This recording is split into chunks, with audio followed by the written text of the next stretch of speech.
Nós vamos falar um pouco sobre política e comunicação, já que temos vivido um período de crise política e também de algumas condutas questionáveis dos veículos de comunicação no Brasil.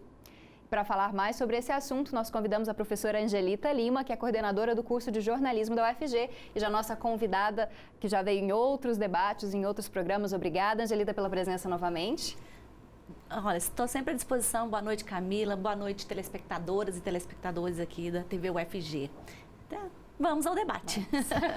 Angelita, como que você analisa essa cobertura que tem sido feita, principalmente nos últimos meses, em que a crise política se acirrou, em que os ânimos também se exaltaram, da população e dos próprios jornalistas? Como você analisa essa cobertura feita pela mídia sobre a crise vivida pelo país? Bom, eu acho que nós temos dois grandes aspectos para analisar nesse último momento, mas nós não podemos dizer que isso é prerrogativa desses últimos meses. Na verdade, os conglomerados de comunicação no Brasil, nos últimos anos, mas historicamente, agem como se fossem veículos imparciais, sob o manto da imparcialidade e da neutralidade, mas de uma forma como o Perseu Abramo chama de manipulação da informação. Acho que nesses últimos momentos o que aconteceu com os grandes grupos que são privados, que são privatistas, embora concessionários de canais de TV e de rádio, é que esse manto, vamos dizer assim, ou essa capa, ou essa cápsula da imparcialidade caiu, porque no acirramento da situação política, alguns grupos tomaram posição e, ao tomar posição investidos de imparcialidade, ficou insustentável esse discurso da neutralidade, da imparcialidade, aliás, a neutralidade que a gente nem sustenta que seja possível sustentar no Brasil. Acho que essa é uma questão e isso tem contribuído muito para um quadro de confusão da população. A informação ela não circula, o que circula são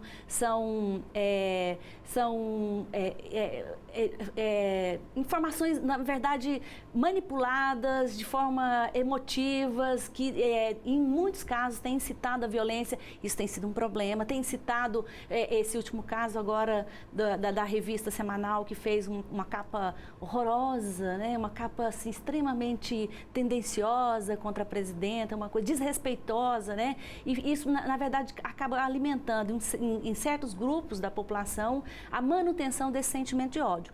E o outro grande aspecto a analisar é que tem se mostrado vitorioso, assim, num campo de resistência a essa forma de comunicação, o jornalismo feito via internet, via blogs de jornalistas, os chamados blogs sujos, porque eles têm ido na contramão dessa cobertura e, na verdade, tem funcionado como um contrapeso aí na difusão da informação e, mais ainda, tem contribuído para que informações que não são circuladas, que são mantidas em sigilo, elas passam a circular, passam a ganhar amplitude na sua visão e, de uma certa forma, o que esses veículos de jornalismo têm garantido é o contraditório, o direito ao contraditório, que não tem sido garantido nos meios tradicionais. O contraditório e a pluralidade de vozes tem circulado via internet, o que nesse contexto de muitas notícias ruins, essa é uma boa notícia para nós.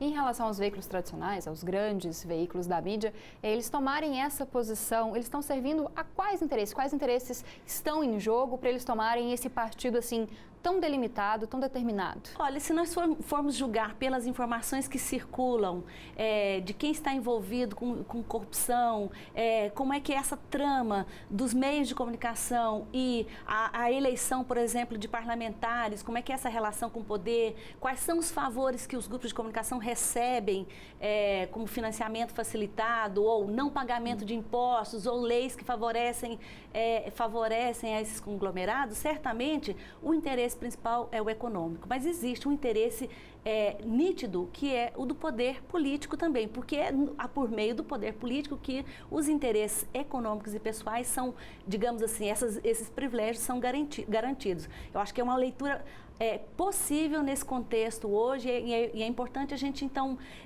ao ampliar as nossas fontes de informações, a gente buscar essa relação. Acho que a pergunta é muito boa. Por que será que os meios de comunicação no Brasil, os tradicionais, estão tendo essa postura?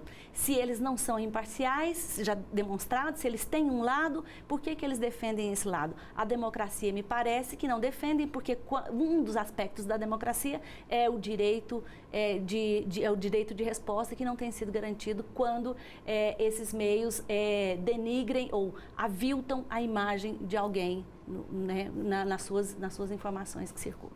Será que esse momento pode marcar uma diferenciação do jornalismo brasileiro, que é tão calcado nessa ideia da imparcialidade, do mito da objetividade? Será que agora os veículos vão começar a se posicionar politicamente de uma forma mais clara? Eu acho que não assim automaticamente. Nós estamos começando o semestre agora, recebendo turmas novas, o curso de jornalismo começando, e eu sou uma otimista, como sempre. Eu acho que esse é um momento de aprendizagem, de aprendizado, mas isso não ocorrerá espontaneamente. Isso só ocorrerá quando esse sistema de concessão de rádios e TVs, que privilegia grupos, que é mantido em mãos de poucas famílias no Brasil, enquanto esse sistema permanecer, certamente será muito mais difícil quebrar. Eu digo que nós demos um passo muito importante com a ocupação dessa esfera pública do jornalismo via internet, apontando para o contraditório desse contexto, dessa situação política.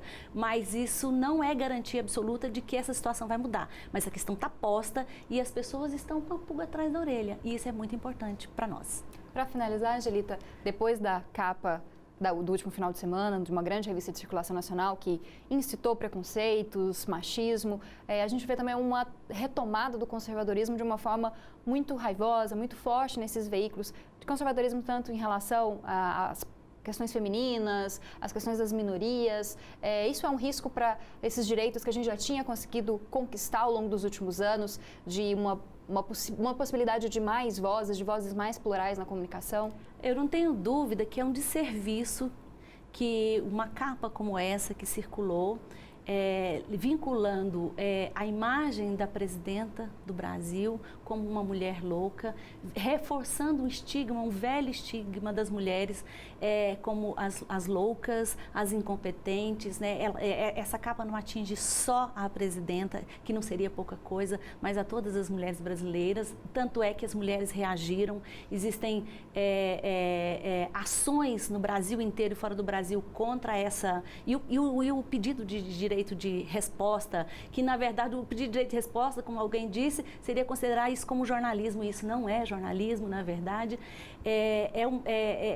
Esse tipo de ação, aliás, fere as mulheres, mas fere profundamente o jornalismo brasileiro, porque isso não é jornalismo e isso presta um desserviço a tudo aquilo que nós temos conquistado, que nós feministas, que nós ativistas, que nós, sociedade civil, lutamos no século XX, por todo o século XX, para avançar. Certamente, numa situação mais instável, isso contribui para um retrocesso, o que eu considero uma pena, mas considero também que nós, e acho que é importante também, que o sinal de alerta está dado. Isso significa que as mobilizações, elas têm que ser para além da questão partidária, da polarização entre dois partidos, mas em defesa da democracia e num sentido muito mais amplo do que o sentido político, que é fundamental para nós, mas um político que atinja toda essa esfera social dos direitos, que não são das minorias, são das pessoas. Elas são denominadas minorias para que, pelo seu valor minorizado na sociedade e não pela quantidade. Então, os direitos das pessoas, os direitos civis, os direitos humanos que estão sendo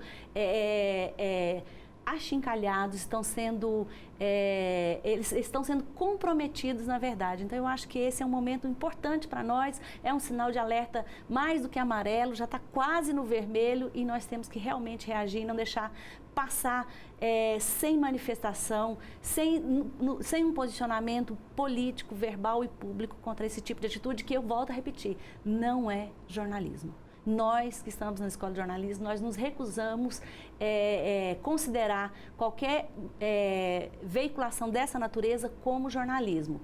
Nós consideramos como qualquer outro tipo de manifestação que não seja jornalismo, embora esteja na capa de uma revista que se diz uma revista de jornalismo. Tá certo, Angelita, muito obrigada pela presença, pelos esclarecimentos, pelos debates. Espero que a gente possa contar com você novamente depois. Eu que agradeço. Boa noite. Boa noite, muito obrigada.